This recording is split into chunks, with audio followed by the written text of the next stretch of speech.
తాకట్లో ఉన్న మీ బంగారాన్ని విడిపించి ఆ రోజు ఆన్లైన్ రేటుకి కొంటాం. Sharma gold company. నమస్కారం, మీరు చూస్తుంది సుమన్ టీవీ. నేను మీ కీర్తి. ప్రతి సంవత్సరం ప్రతి ఒక్క నెలలో ఏ పనులు చేయాలి, ఏ పనులు చేయకూడదు అంటే ఫర్ ఎగ్జాంపుల్ కొన్ని మాసాల్లో, ఇప్పుడు ఆషాఢ మాసం ఉందనుకోండి, ఆ మాసంలో పెళ్ళిళ్ళు కానీ శుభకార్యాలు కానీ మనం చేయడానికి ఇష్టపడం. దానికి గల కారణం ఏంటి? అసలు ఏ మాసంలో పెళ్ళిళ్ళు, గృహప్రవేశాలు, శంకుస్థాపన లాంటి ప్రధానమైన కార్యక్రమాలు చేయొచ్చు, ఏ మాసంలో చేయకూడదు, ఈ విషయాలని మనకు తెలియజేయడానికి ప్రముఖ ఆస్ట్రాలజర్ బ్రహ్మశ్రీ నందిబట్ల శ్రీహరి శర్మ గురుగారు ఉన్నారు. నమస్తే గురుగారు. వాగర్థావివ సంపృక్తౌ వాగర్థ ప్రతిపత్తయే జగతః పితరౌ వందే పార్వతీ పరమేశ్వరౌ. ఆదిత్యాయ చ సోమాయ మంగళాయ బుధాయ చ గురుశుక్ర శనిభ్యశ్చ రాహవే కేతవే నమః. శృంగేరి జగద్గురు పీఠాధిపతులకి, కంచి పీఠాధిపతులకి నమస్కారములు తెలియచేసుకుంటూ కార్యక్రమాన్ని ప్రారంభిద్దాం. గురుగారు, ఇందాక నేను అడిగినట్టుగా ముహూర్తానికి చాలా బలం ఉంటుంది, మనందరికీ తెలిసిన విషయమే. అయితే కొన్ని రోజులు, కొన్ని మాసాలకి మాత్రమే కొన్ని శుభకార్యాలు పరిమితంగా ఉంటాయి. లైక్ ఇప్పుడు ఆషాఢ మాసంలో పెళ్లిళ్ళు చేయకూడదు అంటారు. అలాగే ఇప్పుడు శ్రీరామనవమి కళ్యాణం జరిగేంత వరకు కూడా ముహూర్తాలు పెట్టరు. ఈలోగా కూడా కొన్ని మూఢాలు అంటూ ఉంటారు. సో అసలు ఏ సందర్భంలో, ఏ మాసాల్లో ఏ శుభకార్యాలు చేయాలి, చేయకూడదు, మనం ఈ వీడియో ద్వారా తెలియజేద్దాం గురుగారు. తప్పకుండా. అంటే మనకు ఉగాది ప్రారంభమైన తర్వాత అందరూ కూడా ఎదురు చూసేటువంటిది, పిల్లలు ఉన్నటువంటి తల్లిదండ్రులు తమ పిల్లలకి పెళ్ళిళ్ళు చేయాలి, సంబంధాలు చూడాలి. కొంతమందికి ఇల్లు కట్టుకోవాలనే కోరిక ఉంటుంది. ఆ ఇల్లు ఎప్పుడు కట్టుకోవాలి, శంకుస్థాపనలు ఎప్పుడు చేయాలి, ఇలాంటి సందర్భాల్లో చాలా ఉంటుంటాయమ్మా. కాబట్టి ప్రధానంగా రాముల వారి కళ్యాణం జరిగేంత వరకు కూడా ఎటువంటి వివాహ శుభకార్యాలు ఆ 9 రోజుల పాటు పెట్టుకోరు వసంత ఋతువులో. ఓకే, కానీ ముఖ్యంగా ఇప్పుడు ఈ శ్రీ విశ్వవసనామ సంవత్సరంలో 30-31 తారీఖు చాలా అద్భుతమైన ముహూర్తం అని అంటున్నారు కొన్ని కార్యక్రమాలకి. దాన్ని మనం ఏ రకంగా చూసుకోవచ్చు గురుగారు? 30-31 కార్యక్రమానికంటే షడ్గ్రహ కూటమి వస్తుంది. కాబట్టి ఈ షడ్గ్రహ కూటమి అనేటువంటిది కొన్ని సమయం, ముఖ్యంగా వృషభ లగ్నము, కన్యా లగ్నము అద్భుతమైనటువంటి సమయం. కాబట్టి ఈ సమయంలో మనం ఏదైనా కానీ కొన్ని ప్రారంభించడానికి చాలా అనుకూలమైనటువంటి సమయంగా చెప్పబడి ఉంది. అంతవరకే తప్ప వివాహాది శుభకార్యాలకి మాత్రం అనుకూలంగా లేదు. కారణం ఏంటంటే 29వ తారీఖు రోజున అమావాస్య ఏర్పడుతుంది. 30 వెంబడే పాడ్యమి కదా. అసలు పూర్వకాలంలో విద్యకైనా కానీ ఏ శుభకార్యానికైనా కృష్ణ పాడ్యమి, బహుళ పాడ్యమి, పాడ్యమి తిథి పనికిరాదు, రిక్త తిథులు పనికిరావు. పాడ్యమి, చవితి, అష్టమి, నవమి, ద్వాదశి, చతుర్దశి, అమావాస్య ముందు చతుర్దశి, ఈ తిథుల్లో చాలా మటుకు శుభకార్యాలు అనేటువంటివి చేయరు. అయితే కొన్ని ప్రత్యేకమైనటువంటి సందర్భాలలో చంద్రబలంతో పాటుగా మిగతా గ్రహాల ప్రభావం ఉన్నప్పుడు చవితి రోజునైనా కానీ, అష్టమి రోజునైనా కానీ, నవమి రోజునైనా కానీ వివాహాలు జరిగినటువంటి సందర్భాలు ఉన్నాయి. సాక్షాత్తు మా సొంత చెల్లెల వివాహమే అష్టమి తిథి రోజున జరిగినటువంటిది. కాబట్టి అష్టమి తిథి నాడు అది మనలో ఒక పడిపోయింది మార్క్, అష్టమి పనికిరాదు, చెడ్డది. మరి అటువంటి అష్టమి తిథి రోజున ఈ యొక్క లోకానికి గురువైనటువంటి శ్రీకృష్ణ భగవానుల వారు ఎలా పుట్టారు? ఆయన ఎంచుకొని అష్టమి రోజున పుట్టాడే. కాబట్టి అదేమీ పెద్దగా పట్టించుకోవాల్సిన అవసరం లేదు. కానీ వీటన్నిటికంటే తిథి కంటే ఆయన అన్ని కష్టాలు పడ్డారు. ఆయన అన్ని అట్లనేం కాదు. ఆయన కష్టాలు పడ్డాడు అని అంటే ఆ కష్టాలు పడి జయించాడు. ఎలా జయించాడు అనేది మార్గదర్శకం అయ్యాడు కదా. ఎలా జయించాడో మనం తెలుసుకోవాలి, కానీ కష్టాలు పడ్డాడని చెప్పేసి అని అనుకోకూడదు కదా. కాబట్టి ఇక్కడ అలాగే ప్రధానంగా తిథి కంటే కూడా లగ్న ప్రభావం, ముహూర్త లగ్న ప్రభావం చాలా ప్రభావవంతమైంది. ఇక చైత్రమాసము నవమి వెళ్ళిన దారభ్యత వివాహాది శుభకార్యాలు ప్రారంభమవుతాయి. ముఖ్యంగా ఏ మాసంలోనైనా కానీ మూఢములు అనేటువంటివి ఉన్నప్పుడు ముహూర్తాలు చెయ్యరు. అయితే ఇక మూఢములు అంటే ఏంటి గురుగారు? అసలు మూఢములు అంటే ప్రతి గ్రహానికి మూఢమి వస్తుంది.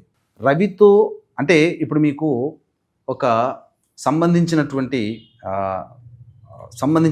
రవి గ్రహానికి ఏ గ్రహం దగ్గరగా ఉంటుందో ఆ గ్రహానికి సంబంధించినటువంటిది బలం కోల్పోతుంది.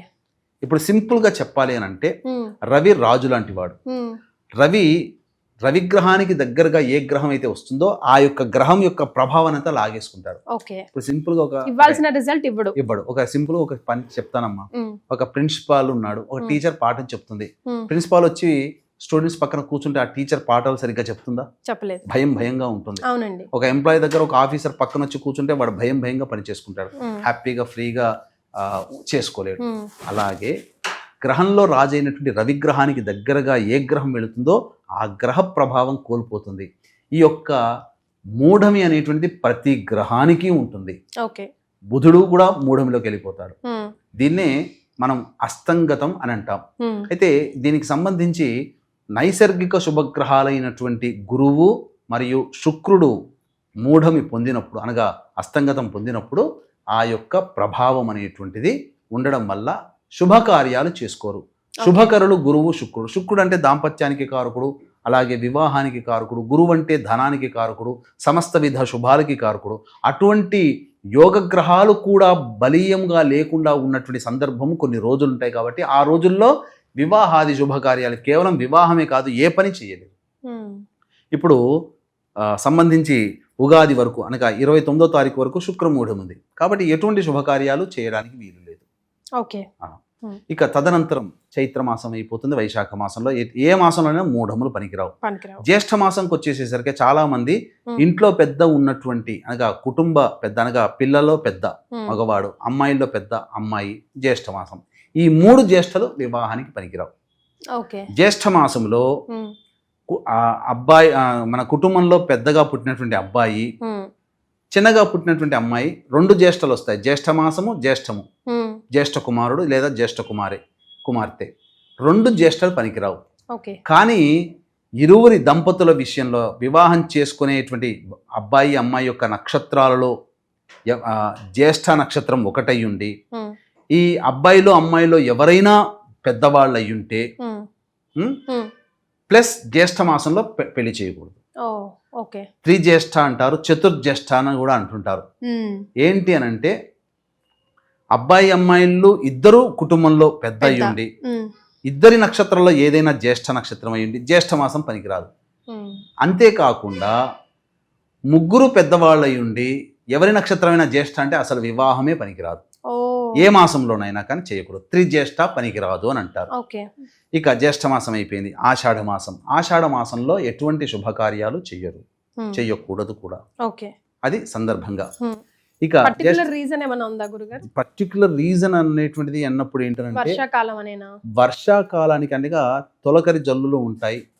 తర్వాత పంట చేతికి వచ్చేటువంటి సందర్భంగా, పంట వేసుకునేటువంటి సందర్భంగా వ్యాధులు కూడా ప్రబలుతూ ఉంటుంటాయి. ఈ సందర్భంలో శుభకార్యాలు అంటే గ్యాదరింగ్, శుభకార్యం అంటే ఏంటి? గ్యాదరింగ్, మాస్ గ్యాదరింగే కదా. అటువంటి వాటికి అవకాశం ఇవ్వరు. ఇది కారణం. తర్వాత వెంబడే ఆషాఢం శ్రావణ మాసం వస్తుంది. శ్రావణ మాసంలో కూడా పెళ్లిళ్ళు చాలా సందర్భాల్లో చేయరు కదా గురుగారు. కానీ నాకు ఇక్కడ శ్రావణ మాసానికి వెళ్లే ముందు ఇంకొక ప్రశ్న గురుగారు.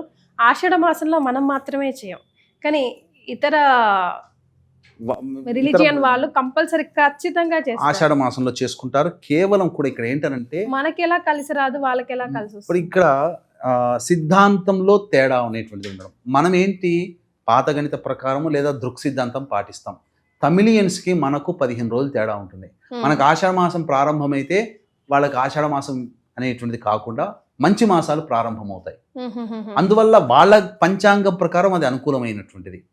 ఇక్కడ మూఢములు అనేటువంటివి మనమే పాటిస్తున్నాం, కానీ నార్త్ సైడ్ ఎవ్వరూ ముహూర్తాల్లో మూఢములు పాటించరు. అసలు నార్త్ సైడ్ వాళ్ళకి మూఢాలు అనేటువంటివి అవసరం లేదు, అసలు కాన్సెప్టే లేదు వాళ్ళకి. ఇది ఒక జొప్పించారు, ఇది జనాల్లో నానుకుపోయింది. ఇక దీన్ని మనం ఆ జాడ్యం నుంచి మనం తీసుకురాలేము.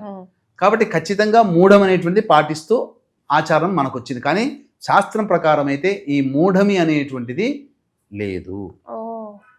కానీ వేరే రిలీజియన్స్ వాళ్ళు కూడా ఖచ్చితంగా ఆషాఢంలో ఎక్కువ చేసుకుంటారు. అంటే వాళ్ళ రిలీజియన్ ప్రకారం, వాళ్ళ పద్ధతి ప్రకారం చేసుకుంటారు. శ్రావణ మాసంలో చాలా మంది ఎందుకు వివాహాలు చేయరు అని అంటే, శ్రావణ మాసంలో ముఖ్యంగా లక్ష్మీ స్వరూపముగా చూస్తారు. ఇంటి అమ్మాయి అనగా ఇంట్లో పుట్టినటువంటి అమ్మాయి లక్ష్మీ స్వరూపం కాబట్టి వివాహం చేస్తే లక్ష్మీ రూపముగా బయటికి వెళ్ళిపోతుంది, మన ఇంట్లో ఉన్న లక్ష్మి వెళ్ళిపోతుంది అనే ఉద్దేశం కాబోలు. ముఖ్యంగా చాలా మంది వివాహాలు శుక్రవారం నాడు చేయరు. వివాహాలు శుక్రవారం నాడు చేసినా కన్యాదానం మాత్రం తర్వాత చేస్తాం, కానీ శుక్రవారం చేయరు. మా ఇంటి లక్ష్మిని మీకు పంపిస్తా అంటే మాకు దానం ఇచ్చేస్తాం, మా ఇంట్లో లక్ష్మి వెళ్ళిపోతుంది అనే భావం. అది కొంత ఆచారంగా అంటే కంటే కూడా నమ్మకంగా మనం దాన్ని పాటించవచ్చు. కానీ సోమ మంగళవారం కూడా అస్సలు చేయరు కదా గురుగారు. సోమవారం మంగళవారం అంటే చేయరు. ఓకే, కానీ మళ్ళీ కూడా సోమవారం కూడా సోమవారం చేయరు. నాడు వివాహానికి పనికిరాదు. అసలు వివాహ సంబంధమైనటువంటి విషయాలు చర్చ కూడా చేయకూడదని నారదుల వారు మనకు చెప్పినటువంటి సందర్భం. నారద సంహితలో ఖచ్చితంగా చెప్పబడి ఉంది. అందుకనే గుంటూరు కృష్ణా జిల్లా ప్రాంత వాస్తవ్యులు ఎవ్వరూ కూడా సోమవారం పెళ్లి చూపులు కానీ, సోమవారం నాడు వివాహాది కార్యక్రమాలు కానీ, అసలు వివాహం ముచ్చట్లే తీసుకురారు సోమవారం రోజున. అది చెప్పబడి ఉంది. ఓకే. ఇక శ్రావణం అయిపోయింది. భాద్రపద మాసం ఎలాగో ముహూర్తాలలో పితృదేవతల్ని ఆరాధించుకునేటువంటి మాసంగా భాద్రపద మాసం, వెంబడే ఆశ్వీజ మాసం. కాబట్టి ఆశ్వీజ మాసం, కార్తీక మాసంలో కూడా కొంతమంది వివాహాలు చేసుకోరు. ఓకే. కారణం ఏంటంటే అది ఆది దంపతులైన పార్వతీ పరమేశ్వరులకు సంబంధించినటువంటి మాసముగా చెప్పబడి ఉంది. ముఖ్యంగా కార్తీక మాసముకు వచ్చేసేసరికి ప్రధానంగా కొంత భాగము ఈ యొక్క రవి కూడా బలహీనుడై ఉంటాడు, అందుకని చేసుకోరు. కార్తీకమైన తర్వాత మార్గశిర మాసం కూడా చెప్పబడి ఉంది. మరి ధనుర్మాసంలో కూడా కొంతమంది ఏ శుభకార్యాలు కూడా, ముఖ్యంగా పెద్ద పెద్ద శుభకార్యాలు, పెళ్లిళ్ళు, గృహప్రవేశాలు చేయకూడదు అంటారు గురుగారు. వాస్తవం, ఇది తమిళనాడు సాంప్రదాయం ప్రకారం ఉన్నటువంటిదే తప్ప మన సాంప్రదాయం కాదు. కాదా? రవి ధనుస్సు రాశిలో ఉన్నటువంటి సందర్భంగా అది ధనుర్మాసమైంది. మీకున్నటువంటి 12 మాసాల్లో చైత్ర, వైశాఖ, జ్యేష్ఠ, ఆషాఢ, శ్రావణ, భాద్రపద, ఆశ్వీజ, కార్తీక, మార్గశిర, పుష్య, మాఘ, పాల్గొన, ఈ యొక్క 12 మాసాల్లో ఎక్కడ ధనుర్మాసం అని ఉందా? లేదు. ఈ ధనుర్మాసం అనేటువంటిది కేవలం తమిళియన్ సంప్రదాయం ప్రకారంగా గోదాదేవి ఈ ధనుర్మాసం అంతా రవి ధనుస్సు రాశిలో ప్రవేశం చేసిన దారభ్యత, ధనుస్సు నుంచి మకర రాశిలోకి ప్రవేశం చేసే సందర్భం వరకు కూడా ఆ గోవిందుణ్ణి స్తుతిస్తూ ఒక్కొక్క రోజు ఒక్కొక్క పాశురం చెప్పుకొని మకరంలో ప్రవేశించిన సందర్భంలో అప్పుడు వివాహం చేసుకుంది. అనగా సంక్రాంతి రోజున గోదాదేవి కళ్యాణం చేస్తారు. ఇది కారణం. కాబట్టి అది అక్కడ ఆ ప్రాంత వాస్తవ్యులు చేసుకోరు. కానీ ఆ జాఢ్యం కూడా మనలోకి వచ్చింది. రాహుకాలం మనకు లేదు, తమిళన్స్ పాటిస్తారు, కానీ ఆ జాఢ్యం మనకు కూడా ఉంది. అదే జాఢ్యం మళ్ళీ మనకు ఈ ధనుర్మాసం అని కొత్తగా వచ్చి ఆ ధనుర్మాసంలో కూడా వివాహాలు చెయ్యరు అని చెప్పి అని అంటుంటారు. కానీ ధనుర్మాసం అనేది ఎక్కడా ఒక మాసం కింద లెక్క కట్టాల్సిన అవసరం లేదు. మామూలు విషయంగానే మార్గశిర మాసంలో చేసుకోవచ్చు. కాకపోతే ఎందుకు మన వాళ్ళు కన్ఫ్యూజ్ అయ్యారంటే ఈ ధనుర్మాసంలోనే వాళ్ళు చెప్పుకునే ధనుర్మాసంలోనే పుష్యమాసం కూడా కలుస్తుంది.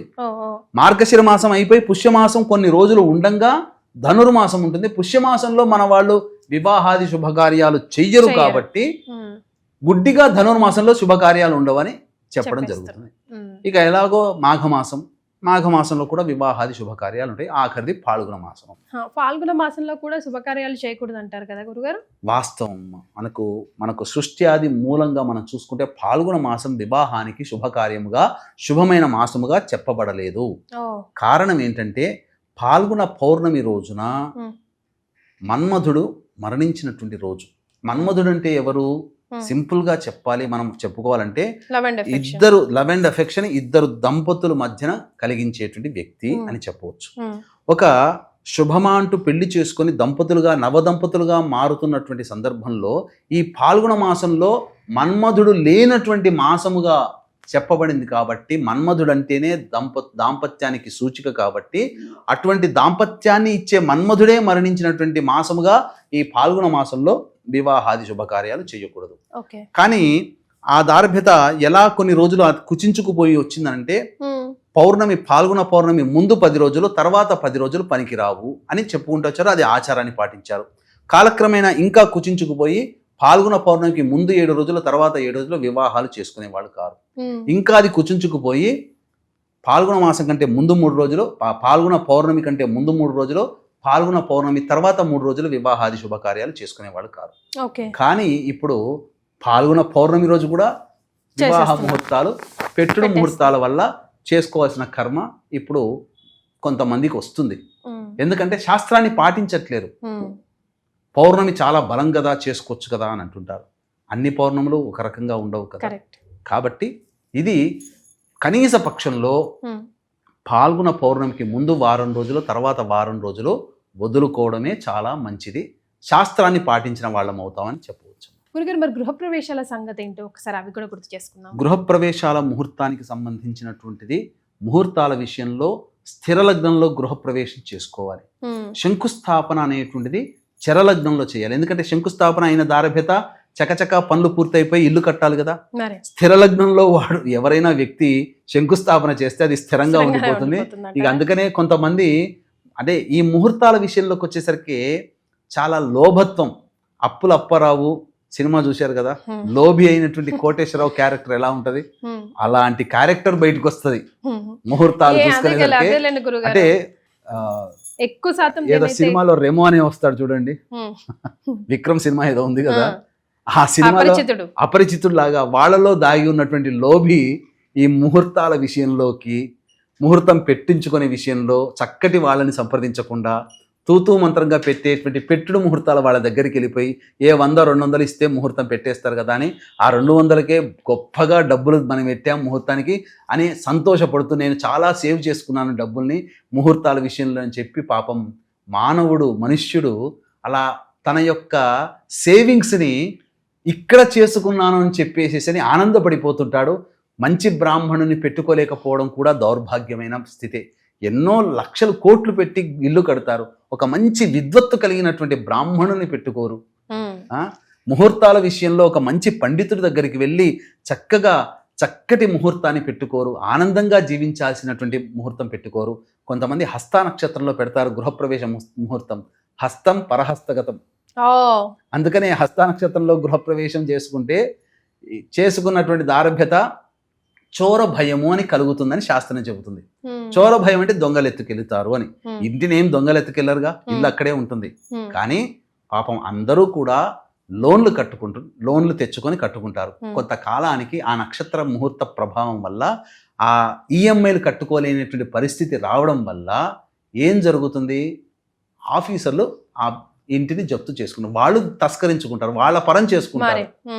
ఇది అందుకనే చాలా మంది వాహనాలు కొనుక్కుంటారు, కార్లు కొనుక్కుంటారు, కానీ ఈఎంఐలు కట్టలేక ఫైనాన్స్ చేసిన వాడికి ఇచ్చేసేస్తారు. ఎందుకంటే ముహూర్తం సరిగ్గా, అన్నిటికీ ముహూర్తం ఉండాలి. ఇంకొక ముహూర్తానికి అద్భుతమైనటువంటి తార్కాణం చెప్పమంటారా, హరిహర బుక్కరాయిలో వీళ్ళందరూ కూడా ఈ భారతదేశంలో సనాతన ధర్మం ఉండాలి, మొఘల్స్ ముస్లిం పాలకుల యొక్క దౌర్భాగ్యమైనటువంటి దీనస్థితి నుంచి బయటపడాలి, ఒక మంచి ముహూర్తం పెట్టండి అయ్యా అని చెప్పి ఆనాటి శృంగేరి పీఠాధిపతి అయినటువంటి విద్యారణ్య స్వాముల వారు, మన తెలుగువాడు, మహబూబ్ నగర్లో పుట్టాడు, గర్వించదగినటువంటి పీఠాధిపతి. ఆయన ముహూర్తం పెట్టినప్పుడు అప్పట్లో వాచులు లేవు కాబట్టి ముహూర్తం మాకేదో తెలియదు కదా, మంచి ముహూర్తం మీరు పెట్టండి, మీరు ఎలా సూచిస్తారు అని అంటే ఆ ముహూర్త సమయానికి నేను వస్తూ నేను శంఖానాదం చేసుకుంటూ వస్తానని చెప్పాడు. అదే ముహూర్తం పెట్టండి అని అన్నారు. కానీ అదే సందర్భంలో విశ్వబ్రాహ్మణుల యొక్క సంబంధించినటువంటి ఒకళ్ళు ఊరేగుతూ వెళుతూ ఉండి శంఖానాదం చేసుకుంటూ వస్తుంటారు. గురువుగారే వస్తున్నారు కదా అని చెప్పి రాజ్యస్థాపన ముహూర్తం పెడతారు. అయిపోయి అందరూ సంతోషంగా శంకుస్థాపన అయిపోయింది అనుకుని కొన్ని క్షణాలకే మళ్ళీ శంఖనాదం వినబడుతుంది. అప్పుడు విద్యారణ్య స్వాముల వారు వస్తారు. పెట్టారంటే ఇప్పుడు వస్తున్నారంటే అంతకుముందే మీరు శంఖనాదం చేశారు కదా అని అంటే అప్పుడు దివ్య దృష్టితో చూస్తాడు. ఎవరో విశ్వబ్రాహ్మణుల వారు వాళ్ళు ఆర్భాటంగా వెళుతూ శంఖనాదం చేసుకుంటూ వెళ్ళారు. ఇది కదా, దీని ప్రభావం వల్ల కేవలం 400 సంవత్సరాలు మాత్రమే రాజ్యం చేస్తారయ్యా మీ వంశం వాళ్ళు, కానీ ఒక గొప్ప యోధుడు మాత్రం పుడతాడు, వంశానికి వన్నె తీసుకుని వస్తాడు, 400 సంవత్సరాల తర్వాత ఇది పరహస్తగతం అయిపోతుంది అని చెప్పి విద్యారణ్య స్వాముల వారు చెప్పగానే దానికి తగ్గట్టుగానే 400 సంవత్సరాలు రాయలవారి వంశం పరిపాలిస్తారు. తదనంతరం ఫ్రెంచ్, డచ్, బ్రిటిషర్సు, మొఘల్సు వీళ్ళందరూ తయారయ్యారు, మన భారతదేశాన్ని నాశనం చేశారు. అది జరిగింది. కానీ శ్రీకృష్ణదేవరాయ లాంటి గొప్ప యోధుడు వంశానికి వన్నె తెచ్చేవాడు వాళ్ళ వంశంలో పుట్టాడు, చెప్పిన వాక్కు ప్రభావం వల్ల. కాబట్టి ఇది ముహూర్తానికి బలముంది అని చెప్పడానికి ఇది ఒక్కటి తార్కాణం చాలు. ఇది హిస్టరీ, ఎప్పుడో యుగాల కింద జరగలేదు, 100 సంవత్సరాల కింద జరిగింది. ఇది అందరికీ తెలిసింది. చాలా సంతోషం గురుగారు. అసలు ఈ సంవత్సరం అనే కాదు, ఇన్ జనరల్లో కూడా శుభకార్యాలు ఏ మాసంలో చేయాలి, చేయకూడదు, ఈ వీడియో ద్వారా మనం సుమన్ టీవీ ప్రేక్షకులకి అందించాం. ధన్యవాదాలు. సర్వం శ్రీ ఉమామహేశ్వర పరబ్రహ్మార్పణమస్తు.